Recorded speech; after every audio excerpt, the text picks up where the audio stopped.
오늘의 말씀은 누가복음 5장 17절에서 26절 말씀입니다. 하루는 가르치실 때에 갈릴리의 각 마을과 유대와 예루살렘에서 온 바리새인과 율법 교사들이 앉았는데 병을 고치는 주의 능력이 예수와 함께 하더라.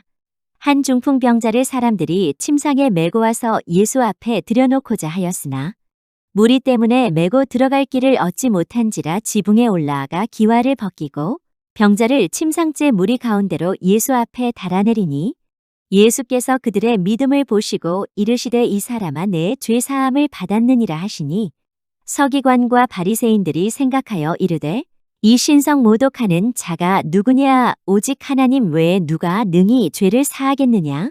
예수께서 그 생각을 아시고 대답하여 이르시되 너희 마음에 무슨 생각을 하느냐.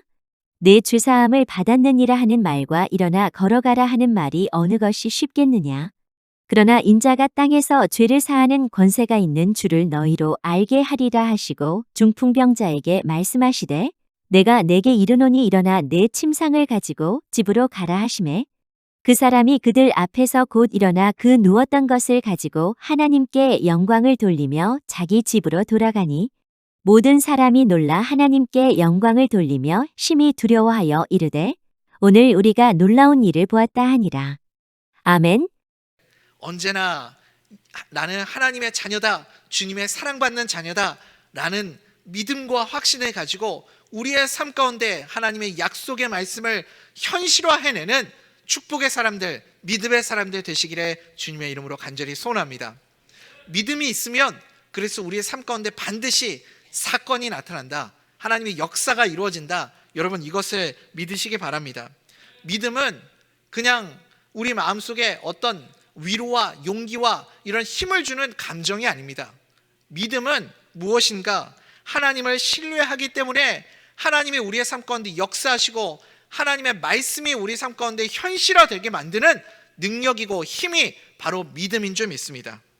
그래서 여러분 우리에게 이 믿음이 너무나도 중요합니다. 믿음은 하나님의 말씀을 현실로 끌어오는 통로가 됩니다. 오늘 우리의 말씀 설교 제목 아닙니까? 믿음, 말씀을 현실 속으로 끌어오는 통로. 그 믿음을 통해서 우리의 삶 가운데도 하나님의 말씀이 현실화되고 사건이 되는 그런 은혜의 사람들 다 되시기를 간절히 소원합니다. 오늘 우리가 읽은 오늘 중풍병자를 고치신 이 말씀 사건, 힐링 시리즈 세 번째 시간입니다. 이 중풍병자가 낫는 이 사건을 통해서도 하나님이 우리에게 믿음이 무엇인가를 가르쳐 주시고 그 믿음을 붙잡게 되는 우리 모든 성도님들 되시기 바랍니다. 중풍병자, 이 중풍병자가 우리에게 주는 어떤 상징적인 의미가 있죠. 중풍병자는 어떤 사람입니까? 이제 이 병에 걸리면 자기 혼자 스스로 움직이지 못하는 사람 아닙니까? 내 몸도 자유롭게 잘 움직여지지 않고 누군가의 도움이 아니면 살아갈 수 없는 사람이 중풍병에 걸린 사람입니다. 오늘 본문 말씀을 통해서 우리 주님이 우리에게 어떤 그림을 보여주시고 있습니까? 가장 먼저 우리가 해야 할 질문이 이것입니다. 누가 중풍병자인가? 누가 중풍병자인가? 육신의 중풍병을 의미하는 것이 아니라 바로 죄의 종노릇했던 내가, 죄의 사슬에 얽매여 있었던 내가 바로 영적 중풍병자였다. 여러분 우리가 이것을 인정할 수 있어야 됩니다. 영적 중풍병자라는 의미가 무엇이라고 했죠? 중풍병에 걸리면 내가 아무것도 못한다고 그랬잖아요. 영적 중풍병자도 똑같습니다. 내 삶을 내가 아무리 열심히 최선을 다하고 열심을 다하고 노력하고 수고해도 아무 열매도 거둘 수 없는 인생, 그것이 영적 중풍병에 걸려있는 사람입니다. 아무것도 나 스스로는 무언가를 이루어낼 수 없는 존재, 그게 바로 우리 아닙니까? 그래서 우리가 이런 영적 중풍병에 걸린 자들이었다라는 것을 인정할 수 있어야 됩니다. 이럴 때 내 삶 가운데서 어떤 역사가 나타나려고 하면, 사건이 일어나려고 한다면 반드시 필요한 것이 무엇인가? 그래서 믿음이 필요하다는 겁니다. 나에게는 원인이 없잖아요. 나는 나 스스로가 무엇인가를 이루어낼 수 있는 능력이 없다니까요. 왜냐하면 영적 중풍병자니까요. 그래서 믿음이 필요합니다. 언제나 하나님이 나를 일으켜 세워주실 수 있을 것이라는 믿음, 나를 회복시켜 주실 것이라는 믿음, 그리고 나의 삶 가운데 하나님의 선하심으로 모든 것이 합력하여 하나님의 선하심을 완성시켜 주심을 이루어 주실 것을 믿는 믿음, 이것이 우리에게 필요합니다. 그래서 내가 먼저 예수 그리스도를 통해 치유함을 받고 회복을 경험하고 이 영적 중풍병에서 자유함을 누리는 것이 중요하고, 그 다음에는 어떻게 될까요? 다른 주변에 있는 사람들을 또 구원해내고 건져내고 살려낼 수 있는 그런 사람이 되어야 되겠죠. 순서가 항상, 그래서 나를 도와줄 수 있는 믿음의 사람이 먼저 있어야 되는 겁니다. 내가 먼저 살아나려면 누군가가 또 나를 도와주는 사람이 있어야 되는 것이죠. 그래야 내가 예수님께로 나아갈 수 있는 것 아니겠습니까? 한번 생각해 보십시오. 이 자리에 계신 우리 성도님들 가운데 누군가의 도움 없이 이 자리에 앉아 계신 성도님들 계십니까? 예수님을 믿게 될 때 아무의 도움도 없이 나 스스로의 의지와 결단과 나 혼자만의 힘으로 내가 예수님 앞에 나왔다라고 말씀하실 수 있는 분 계십니까? 아무도 없죠. 누군가는 부모님의 도움으로, 부모님의 신앙 때문에, 아니면 누군가의 기도 때문에, 누군가의 전도 때문에. 여러분, 우리 이 자리에 계신 모든 분들이 다 누군가의 도움을 통해서 지금 예수님 앞에 나온 것 아닙니까? 그래서 예수님을 통해 치유와 회복의 은혜, 그리고 영적 중풍병에서 자유함을 얻게 되었다면, 그렇다면 이제 우리도 똑같이 누군가의 좋은 믿음의 친구가 되어 주어야 하는 것 아니겠습니까?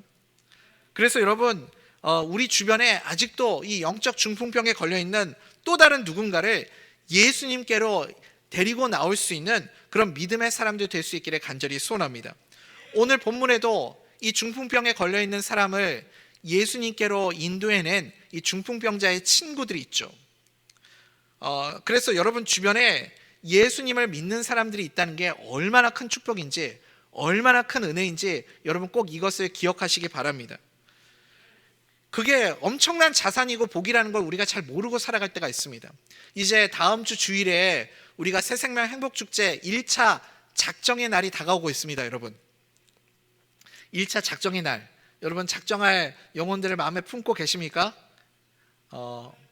아멘을 우리 이성일 집사님만 한 분만 하고 계시는데, 1차 작정의 날이 이제 얼마 안 남았으니까 여러분들 이제는 여러분들도 결단을 하시고 우리 주변에 믿지 않는 사람들 이름을 이제 하나님 앞에 올려드릴 분들의 성함을 잘 이렇게 정리를 하셔야 되겠죠. 기도로 준비하시면서요.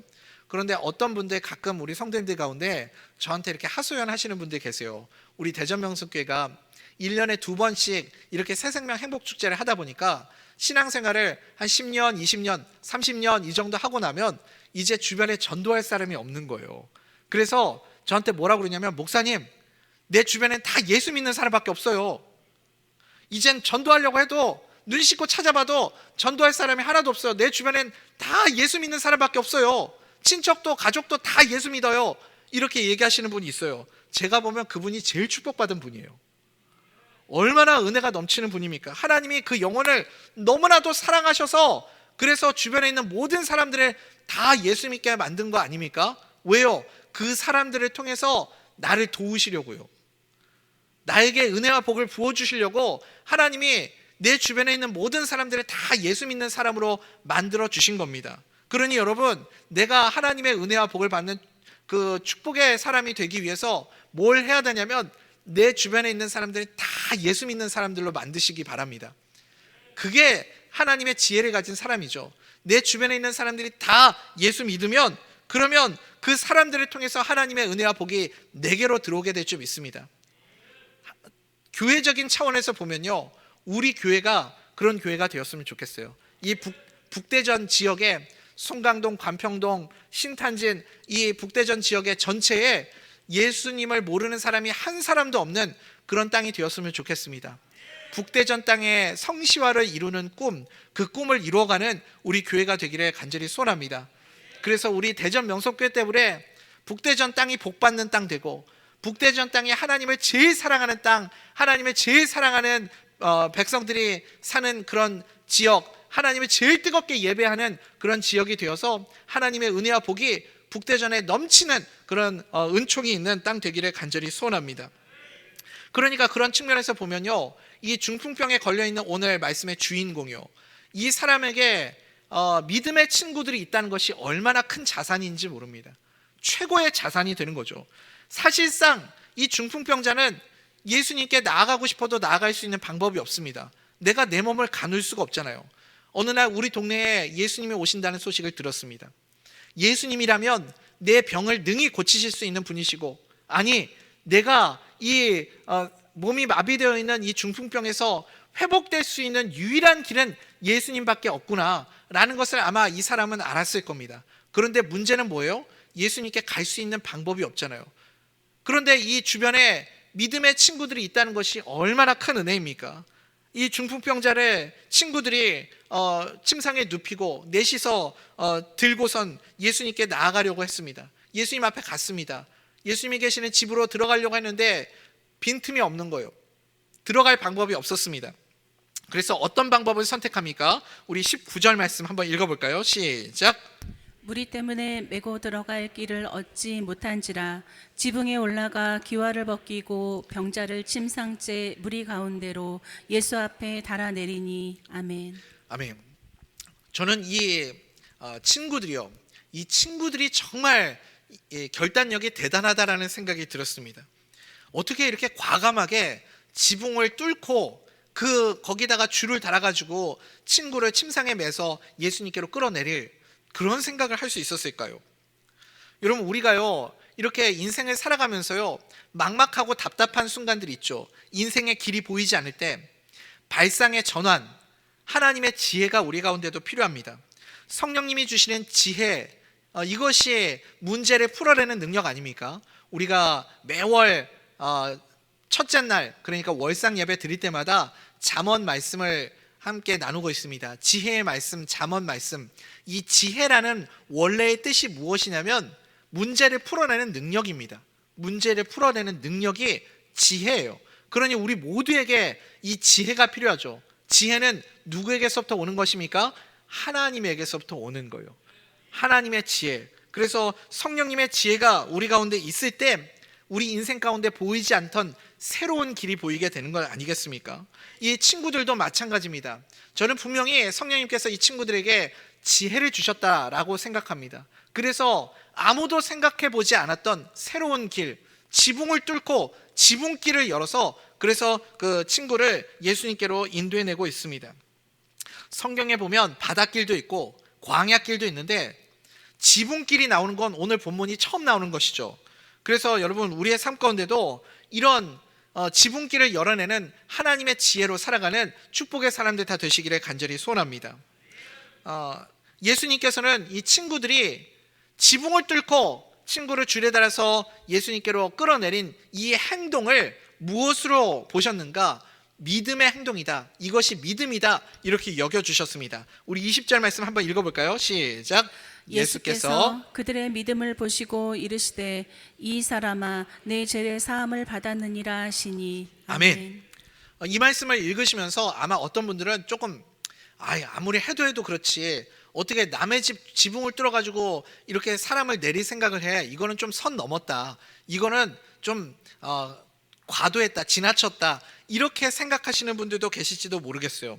우리가 인생을 살아가면서요 좀 무례하게 보이는 행동도 보일 때가 있습니다. 그런데 우리가 오늘 말씀을 통해서 뭘 구분을 할 수 있어야 되냐면 무례한 행동과 믿음의 행동의 차이를 볼 수 있어야 됩니다.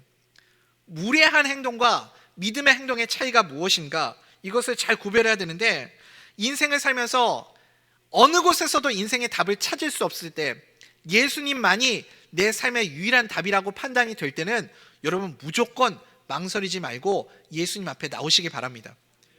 예수님만이 답이라고 생각되면 여러분 그때는 사람들 바라보지 말고 눈치 바라보지 말고 그리고 무조건 주님 앞에 나오시기 바랍니다. 그래야 내 영혼이 살고 그래야 우리의 삶의 인생의 길이 삶의 길이 열리게 될 줄 믿습니다. 그러니까 무엇보다도 이 믿음의 결단을 하는 것이 중요하다는 것이죠. 우리 교회 성도님들 가운데 이제 가끔 저에게 연락을 주시는 성도님이 계십니다. 조금 제가 생각할 때는 좀 뜬금없는 때에 이렇게 전화를 주실 때가 있어요. 어떨 때는 밤 늦은 시간에 또 새벽에 아니면 이른 아침에 심지어는 예배 시간에도 연락을 주실 때가 있습니다. 그런데 이 성도님 입장에서는 너무나도 절박하고 간절하니까 연락을 하시는 거예요. 마음에 이제 자꾸 악한 영이 들어와 가지고 그래서 성도님을 힘들게 하고 괴롭게 하니까 그분이 견딜 수가 없는 거죠. 그래서 도움을 구하고자 저에게 연락을 주실 때가 있습니다. 어떨 때는 통곡을 하시면서 엉엉 우시면서 목사님 제발 저 좀 살려주세요, 저 좀 도와주세요 이렇게 요청을 하실 때도 있어요. 여러분 그것은 무례한 행동이 아닙니다. 믿음의 행동이에요. 예수님만이 구하실 수 있는 길이기 때문에 그럴 때는 믿음의 행동을 하는 게 맞다라는 겁니다. 예수님께 매달려야 살 수 있습니다. 그 성도님도 예수님을 붙잡고 그래도 기도 받아야 살 수 있다는 것을 아시기 때문에 그런 행동을 하시는 거죠. 그래서 무례한 행동과 믿음의 행동의 차이는 무엇인가? 무엇을 보면 알 수 있는가? 딱 한 가지만 확인하면 됩니다. 사람을 보고 나오는지 아니면 예수님 보고 나오는지, 그 차이인 것이죠. 사랑하는 우리 대전명석교 성도님들, 예수님만이 해결하실 수 있는 우리의 인생의 문제 앞에서는 여러분 망설이지 마십시오. 그리고 주님께 나올 수 있는 믿음의 행동, 결단이 있는 하나님의 사람들 되시기 바랍니다. 예수님께 나와야 살고 예수님을 붙잡아야 우리도 영적 중풍병에서 일어서게 될 줄 믿습니다. 그 다음에는 내가 누군가를 살려낼 수 있어야 되겠죠. 누군가를 살려낼 때도 똑같습니다. 길이 보이지 않을 때, 앞이 막막할 때 저 영혼을 어떻게 구원하지? 우리 믿지 않는 우리 가족들, 여전히 예수님 믿지 않는 우리 가족들 있지 않습니까? 아무리 설득해도 이 방법 저 방법을 써도 길이 보이지 않을 때, 그럴 때 우리에게 필요한 것이 또 무엇인가? 그때도 믿음이 필요하죠. 성령님이 나에게 지혜를 주실 것이다. 발상의 전환을 가질 수 있는 성령님의 지혜를 구하는 하나님의 사람들 될 수 있기를 간절히 소원합니다. 오늘 이 중풍병자의 친구들처럼 하나님 주시는 지혜로 보이지 않는 지붕길이 열리고 새로운 길이 우리 성도님들의 가정과 삶 가운데도 열리게 되기를 축복합니다. 하나님이 그렇게 우리에게 주시는 지혜로 길을 열어주실 때가 있더라고요. 사도행전에도 보면 이 이방인, 최초의 이방인 교회로 알려진 교회가 있죠. 예루살렘 교회 다음에 세워진 교회, 어떤 교회죠? 안디옥 교회요. 안디옥 교회의 부흥이 어떻게 일어났습니까? 사도행전 11장에 보면 이 안디옥 교회 안에 구브로와 구레네에서 온, 그러니까 아프리카 저 변방에서 온 성도들이 있었습니다.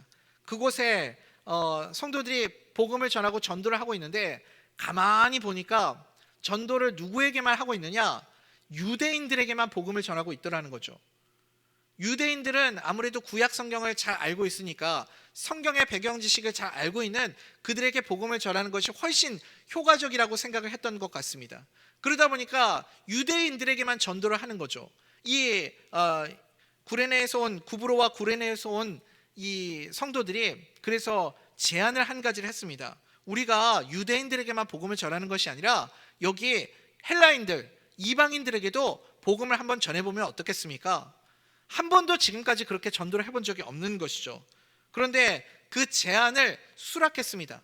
그리고 헬라인들에게, 유대인들이 아닌 이방 사람들에게도 똑같이 복음을 전해보았어요. 그랬더니 어떻게 되었습니까? 사도행전 11장 20절 말씀 제가 읽어드릴게요. 사도행전 11장 20절에 보니까 헬라인에게도 말하여 주 예수를 전파하니, 헬라인들에게도 예수를 전파했더니 어떤 일이 일어났어요? 믿고 성령을 받은 자들이 생겨났다. 이렇게 우리에게 증거하고 있습니다. 헬라인들에게도, 이방인들에게도, 외국인들에게도 복음을 전했더니 오늘 우리 라오스에서 오신 세 분의 형제님들 계시잖아요. 참 너무 귀한 분들이요. 지난달에 우리 한국으로 이렇게 오셨대요. 제가 얘기를 들어보니까 한국에 오셨는데 누가 알려주셨는지 모르겠는데 진짜 성령님 같은 분이 계세요. 누군지는 모르겠어요. 근데 무조건 대전명성교회를 가라고 그랬대요. 그래서 저 세 분들이 한국말도 지금 잘 못하시는데 유튜브로 한국말을 배우셨대요. 여러분 우리 반성해야 돼요. 우리는 유튜브 맨날 봐도 영어가 안 되는데 라오스에서 오신 우리 세 형제님들은 유튜브로 한국말 배우고 우리 교회 오셔가지고 오늘 이렇게 등록하셨어요. 얼마나 귀합니까? 이렇게 발상의 전환. 그래서 외국인들에게도 복음을 전하자 복음을 전했더니 그들이 예수를 믿고 영접하여서 그래서 이 안디옥 교회가 생겨나기 시작했다라는 거죠. 안디옥 교회의 부흥은 어떻게 이루어졌는가? 다른 이방인 교회들은요, 사도 바울이 전도해가지고 세운 교회들 아닙니까? 유일하게 사도 바울이 아니라 이 이방인들이 스스로 전도해서 세워진 부흥하는 교회가 어떤 교회냐면 이 안디옥 교회였습니다. 구브로와 구레네 사람들, 완전 저 시골 촌동네 사람들 아니에요? 그런데 그들에게 발상의 전환을 할 수 있는 지혜를 하나님이 주셨잖아요.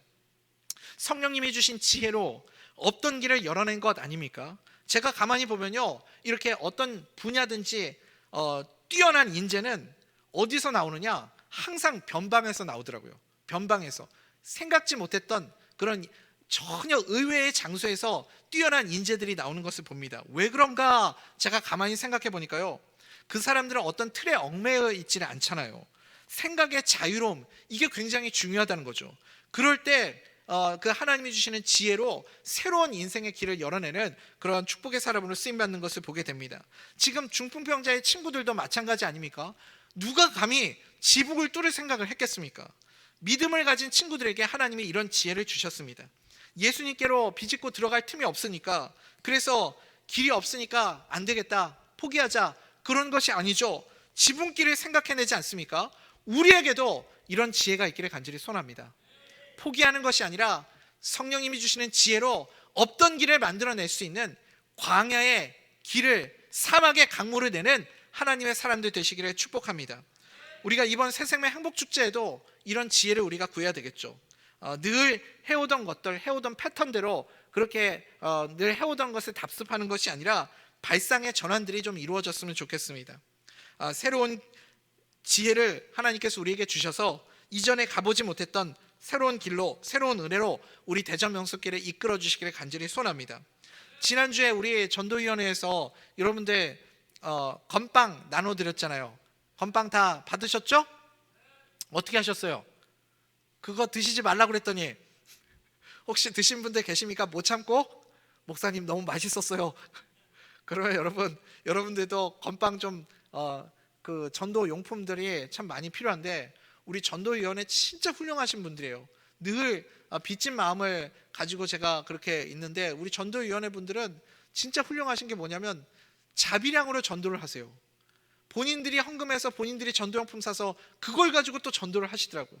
여러분 마음에 감동이 되시면 좀 전도 헌금도 좀 해주시고, 전도용품도 후원도 좀 해주시고, 더 감동이 되시면 같이 나와서 전도하는 기쁨도 누릴 수 있기를 간절히 소원합니다. 화요일, 금요일, 토요일 여러분 우리가 매일 전도하고 있거든요. 함께 나오셔서 차전도도 참여해 주시고, 또 이렇게 전도에 동참하시면 여러분들의 삶에도 활력이 있고 은혜가 있고 기쁨이 넘치게 될 줄 믿습니다.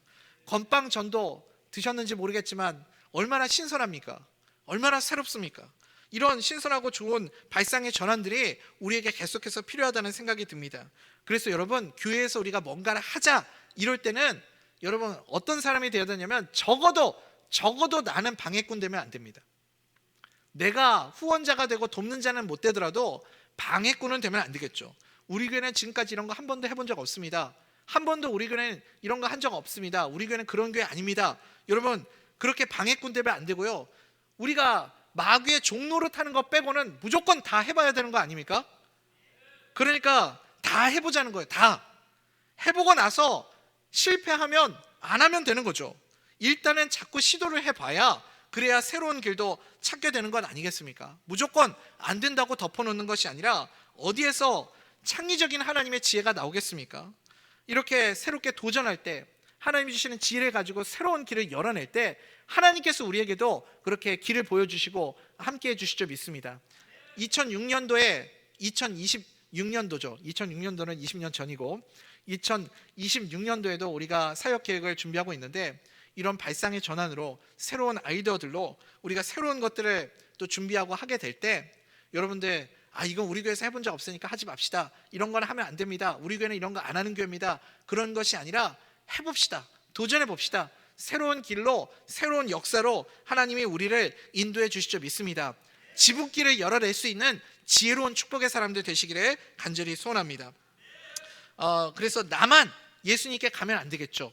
다른 사람의 길도 열어줄 수 있는 이런 지혜로운 믿음의 사람이 될 수 있어야 됩니다. 예수님과 함께 길을 만드는 사람, 그것이 너무나도 중요하다는 것이죠. 그래서 내가 믿음의 사람이 되는 것이 참 중요한데, 이 흔들리지 않는 믿음을 갖기 위해서 제일 중요한 게 무엇이냐면 내 정체성을 날마다 확인할 수 있어야 됩니다. 내가 어떤 사람인가. 그래야 믿음이 흔들리질 않아요, 여러분. 확신을 가지고 살아갈 수 있습니다. 그래야 하나님의 지혜로 다른 사람들을 살려낼 수 있겠죠. 내가 누구인가, 내가 얼마나 사랑받는 하나님의 자녀인가, 이것을 여러분 날마다 확인하시기 바랍니다. 여러분, 부모님들 한번 생각해 보십시오. 여러분들의 자녀들을 언제부터 사랑하셨습니까? 여러분들의 자녀들을 언제부터 사랑하셨어요? 태어나 봐야 알죠, 목사님. 아니, 하는 거 봐서요. 태어나가지고 저한테 하는 거 봐서 제가 사랑할지 말지를 결정하죠. 그렇게 말씀하시는 부모님들 계세요? 아무도 없죠. 그런 부모는 아무도 없어요. 부모는 어떤 사람이 부모냐면, 엄마는 내 뱃속에 아기가 있다라는 것을 알게 되는 순간서부터 존재한다라는 것을 아는 순간서부터 그냥 사랑의 마음이 생겨나는 게 부모 아닙니까? 제가 우리 교회 지난주에 우리 교회 이제 자녀를 갖기 위해서 오랜 기간 동안 기도하셨던 그런 가정이 있어요. 이 자녀가 기도 제목에 굉장히 중요한 1번이었는데, 근데 참 감사하게 오랫동안 함께 기도하면서 지난주에 소식을 함께 반가운 소식을 들었던 게, 그 가정에 하나님이 드디어 귀한 생명을 선물로 주셨다라는 소식을 들었습니다. 참 감사하죠. 근데 이제 이 집사님이 기도를 좀 많이 세게 하셨나 봐요. 너무 세게 하셔서 새 쌍둥이를 주셨더라고요. 그러니까 이제 우리가 벌써 생명을 주셨다 할 때는 마음이 참 따뜻해지고 감사하고 기쁜데, 새 쌍둥이라는 얘기를 듣는 순간 참 감사하고 기쁜데, 그죠? 그러면서도 마음 한켠에 어떡하지? 짠하고 참 응원하고 축복하고 그런 마음이 좀 들지 않습니까? 왜냐하면 자녀를 하나만 기르는 것도 이게 쉽지가 않은데, 새 쌍둥이를 부모가 이렇게 기르려면 얼마나 그 시간들이 고될지 그게 느껴지니까 참 정말 예쁜데 힘드시겠다, 이런 생각도 같이 드는 거죠. 여러분, 우리가 아직 아마 그 집사님은 뭐 병원에서 새 쌍둥이라고 하니까 그런가 보다 하는 거지 전혀 실감이 안 나실 거예요. 병원에 가가지고 의사 선생님이 심장 소리도 들려주고 아기 초음파도 이렇게 막 보여주고 그러면 그냥 우리는 사실 잘 모르잖아요. 저는 모르겠더라고요. 의사 선생님이 초음파로 이렇게 보여주면서 저희 손 보이죠? 손, 다리 보이죠? 얼굴 보이세요? 이거 엄마 닮았네, 아빠 닮았네, 이러면 저는 거짓말 하나? 속으로 막 그런 생각이 들더라고요. 진짜 잘 모르겠어요. 그냥 아는 건 뭐냐면 뱃속에 진짜 생명이 들어오긴 했나 보다, 생명이 있긴 있나 보다, 뭐 그 정도 아닙니까? 저만 그런가요? 그런데 참 이게 신비로운 거예요. 이게 이상한 거예요. 아기가 있다라는 이야기를 듣는 순간서부터, 심장 소리를 듣기 시작한 그 순간서부터 엄마는 말로 설명할 수 없는 사랑의 감정이 그 마음속에 들어오기 시작하는 거죠. 여러분, 그게 부모 아닙니까? 그러니까 우리는 이 하나님의 사랑의 마음도 부모의 입장에서 생각해 보면 이해할 수 있습니다. 우리가요, 성경 말씀 보면 가끔 이해가 안 되는 게 있어요. 어떻게 하나님이 나를 사랑하시지? 수많은 사람들 중에 하나님이 왜 하필 나를 사랑하시지? 아니, 그것도 내가 태어나기 전부터 나를 사랑하셨다고? 태초 이전부터 하나님이 나를 선택하시고 나를 사랑하셨다고? 이게 이해가 안 되잖아요. 그런데 하나님이 내 아버지가 되시는구나, 하나님이 내 부모님이시구나 라는 것을 우리가 믿으면 그러면 이해가 됩니다. 하나님이 내 아버지시구나, 하나님이 내 아버지시니까 그냥 내 존재 그 자체를 사랑하시는구나, 이것을 우리가 알게 되는 것 아니겠습니까? 부모가 자식이 태어난 다음에 자식 얼굴 보고 얼굴이 내 마음에 들고 하는 행동이 내 마음에 들면 사랑하는 게 아니잖아요. 그건 부모가 아니죠. 자식은 그냥 존재하는 그 자체가 사랑입니다. 생명이 있다는 그 순간서부터 알 수 없는 사랑의 마음이 내 안에 싹 트는 것처럼 하나님이 나를 사랑하시는 것도 똑같습니다. 내가 그 사랑받는 하나님의 자녀임을 여러분 믿으시기 바랍니다. 내 존재 자체를 하나님이 얼마나 사랑하시는지, 하나님이 나를 얼마나 기뻐하시는지 여러분 그것을 아셔야 됩니다. 그래야 내가 사랑받는 하나님의 자녀다라는 것을 알아야 나도 다른 누군가를 예수님께로 인도해낼 수 있는 축복의 사람이 될 수 있습니다. 여러분, 그래서 꼭 잊지 마십시오. 나는 사랑받는 하나님의 자녀다. 입으로 고백하고 시인할 수 있는 하나님의 사람들 될 수 있기를 간절히 소원합니다. 문제는 뭐냐면 내가 너무 오랫동안 죄의 종노릇을 하던 그 죄의 노예로 살아왔기 때문에, 그래서 나도 모르게 나는 여전히 죄의 종놈이다, 이런 이 모습이 남아 있는 거죠. 그 본성이 내 안에 남아 있습니다. 이미 하나님의 자녀가 되었는데도 죄의 종노릇했던 그 본성 때문에 나도 모르게 자꾸 그 예전의 습성으로 돌아가려고 하는 그 모습이 내 안에 있다라는 거죠. 제가 예전에 미국에서 사역할 때 나이가 많으신 어느 어르신 성도님이셨는데 당뇨 합병증이 오셔가지고 다리를 절단을 하시는 수술을 하신 분이 계셨습니다. 그리고 나서 이제 병상 중에 누워 계시는데 이제 권사님 따님이 이제 간호를 하시는 거죠. 제가 병문안 신방을 갔더니 그 얘기를 하시는 거예요. 따님 권사님께서 지금 상태가 어떠십니까? 이렇게 여쭤보시는데 어르신 권사님이 다리가 없잖아요. 다리를 절단해서 다리가 없는데 예전에 다리가 있었을 때 그 감각은 그대로 남아있대요. 그게 참 이상하더라고요. 그래서 다리가 없으신데 자꾸 어머니께서 다리가 간지럽다는 거예요. 다리가 간지러서 다리를 긁어달라고 그러신대요. 그게 너무 이상하지 않아요, 여러분?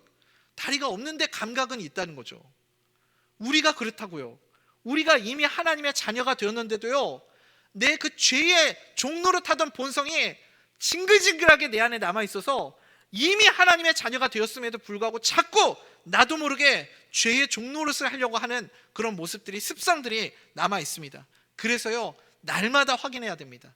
나는 하나님의 자녀다. 나는 사랑받는 하나님의 자녀다. 나는 하나님의 자녀가 되었다. 이것을 날마다 표현하고 고백하고 확인할 수 있는 하나님의 사람들 되시기 바랍니다. 그래야 그것을 확인하는 것이 무엇이냐면 믿음이고요. 그 믿음이 있어야 나도 구원받고 나도 영적 중풍병에서 일어설 수 있고 또 다른 누군가도 살려낼 수 있는 축복의 사람으로 살아가게 될 줄 믿습니다. 우리가 천국 갈 때까지 끝까지 싸워야 할 신앙의 싸움이 바로 이 믿음의 싸움이고, 이 믿음이 있어야 더 이상 죄의 종노릇하던 과거에 매여 있지 않고 이미 예수님께서 나의 삶 가운데 약속하신 그 약속의 말씀들을 나의 삶에 현실화시킬 수 있는 축복의 사람으로 살아가게 될 줄 믿습니다. 믿음은 그래서 무엇이냐면 나에게 능력이 있는 것이 아니라 내 안에 계시는 예수 그리스도 안에 능력이 있음을 확신하는 것, 그것이 믿음이죠. 예수님의 사역이 무엇이냐면 그 믿음을 가지고 있으면 우리의 삶 가운데 예수님이 하신 일들이 나타나게 되겠죠. 성경을 보면, 복음서를 보면 예수님이 하신 사역을 한 3가지로 그렇게 요약해 볼 수 있습니다. 첫 번째는 말씀 사역, 두 번째는 힐링 사역, 치유 사역, 세 번째는 티칭 사역, 가르치는 사역. 이 3가지를 우리가 볼 수 있겠죠. 영어로는 preaching, 말씀을 증거하시는 말씀 사역, 그 다음에 힐링, 치유 사역, 그 다음에 teaching, 가르치는 사역. 이 3가지입니다. 예수님께서 중풍병자에게 병을 고쳐주시면서 네 병이 나았다 이렇게 말씀하시면 될 텐데, 그래서 오늘 말씀에서 예수님이 뭐라고 중풍병자에게 말씀하세요? 20절 다시 한번 읽어볼까요? 시작. 예수께서 그들의 믿음을 보시고 이르시되 이 사람아 내 죄 사함을 받았느니라 하시니. 아멘. 아멘. 그러니까 이게 이상하잖아요. 중풍병자를 고쳐주시는데 네 병이 나았다 이렇게 말씀하시는 게 아니라 네 죄 사함을 받았느니라 예수님이 이렇게 말씀하시죠. 제가 말씀드린 프리칭, 가르치는 말씀 사역, 그 다음에 힐링 사역, 치유 사역, 그리고 티칭 사역, 가르치는 사역, 이 3가지가 각각 따로따로 이루어지는 것이 아니라 예수님이 하시는 사역에는 이 3가지가 항상 동시에 나타나는 것을 볼 수 있습니다. 그러니까 이 중풍병자도 어떻게 돼요? 예수님께서 육신의 병만 고쳐주시는 것이 아니라 죄의 사함, 그러니까 영혼의 병까지도 고쳐주시고 구원의 문제까지도 해결해 주시는 것을 볼 수 있습니다. 예수님의 사역 3가지를 다시 한번 정리해보면 첫 번째가 뭐라고 그랬죠? 말씀 사역이라고 그랬죠. 말씀 사역은 무엇을 의미하냐면 구원이에요. 구원. 예수님이 말씀을 설교하신 모든 예수님의 설교는 다 구원과 관련되어 있습니다. 예수님을 믿게 만들기 위해서 예수님이 설교하시는 거죠. 예수님이 하신 두 번째 사역은 치유의 사역이죠. 예수님은 그래서 우리의 육신의 병도 고쳐주시고 영의 병도 고쳐주시고 마음의 병도 고쳐주시고 우리의 죄의 병까지도 고쳐주시는 분이심을 믿으시기 바랍니다. 그리고 세 번째가 이제 예수님을 믿은 우리에게 해당되는 영역이겠죠. 예수님은 우리를 가르치시는 일도 하시는 거예요. 가르치신다는 것은 무엇이냐면 회복과 성장을 의미합니다. 회복과 성장. 예수님의 말씀을 통해서 모두에게 그래서 예수님이 필요한 거예요. 예수님을 믿지 않는 사람만 예수님이 필요한 게 아니라 상처받은 영혼들, 삶에 지친 영혼들, 구원이 필요한 영혼들, 그냥 아무 생각 없이 이렇게 구워 만들 줄 아셨죠? 여러분? 그게 아니에요, 여러분. 예수님이 하신 사역이 이것이라는 겁니다. 설교 사역, 그리고 치유 사역, 그리고 가르치는 사역. 이것을 통해서 모든 사람들에게 예수님이 필요하다, 이것을 우리에게 가르쳐 주시고 이 사역을 통해서 치유와 회복과 구원과 그리고 성장과 이 모든 것을 우리에게 허락해 주시는 것을 보게 됩니다. 통합적으로 이 모든 역사가 나타나는 것이죠. 그러니까 예수님이 구원자 되신다는 복음을 증거할 때 이 모든 역사가 동시에 나타나게 될 줄 믿습니다. 여러분들이 예수님을 소개하면 육신의 병도 떠나가고 마음의 질병도 치유되고 귀신도 떠나가고 그리고 우리의 죄도 용서함 받게 되는 그 회복의 역사를 누리게 될 줄 믿습니다. 신앙을 잃어버리고 첫사랑의 감격을 잃어버리고 그렇게 떠나 있는 영혼들에게도 다시 회복과 성장과 일어서는 그런 역사가 나타나게 될 줄 믿습니다. 그래서 우리 모두에게 예수님이 필요하다는 거예요. 우리는 이 아담의 DNA를 가지고 살아갑니다. 바꿀 수 없는 DNA는 조작이 안 되잖아요. 바꿀 수가 없잖아요. 아담의 DNA가 무엇이냐면 죄라는 DNA가 있죠. 그런데 이 DNA를 변화시킬 수 있고 치유할 수 있는 유일한 치료책이 무엇이냐면 예수 그리스도의 피입니다. 오늘 우리가 성찬식을 나누게 되지 않습니까? 예수님의 보혈의 피만이 우리의 죄를 덮을 수 있고 온전케 치유하고 내 안에 예수님의 DNA를 심게 되는 역사를 허락해 주실 줄 믿습니다. 오늘 우리가 이제 말씀 맺도록 하겠습니다. 사랑하는 우리의 대전명숙교회 성도님들, 우리 모두에게 예수님이 필요합니다. 가장 먼저는 내가 영적 중풍병자임을 인정하고 그리고 예수님을 통하여서 다시 한번 치유되고 회복되는 은혜를 누릴 수 있기를 간절히 소원합니다. 그 다음에는 내가 사랑받는 하나님의 자녀임을 기억하며 또 다른 누군가를 예수님께로 인도해낼 수 있는 하나님의 사람 되시길 바랍니다. 그것을 통해서 누구든지 예수님께 나오면 죄사함 받고 병 고치는 은혜를 입고 내 삶의 모든 영역들이 회복되는 그런 기적들을 경험하게 될 줄 믿습니다. 그 은혜로 살아가는 우리 모든 성도님들 되시기를 간절히 소원합니다.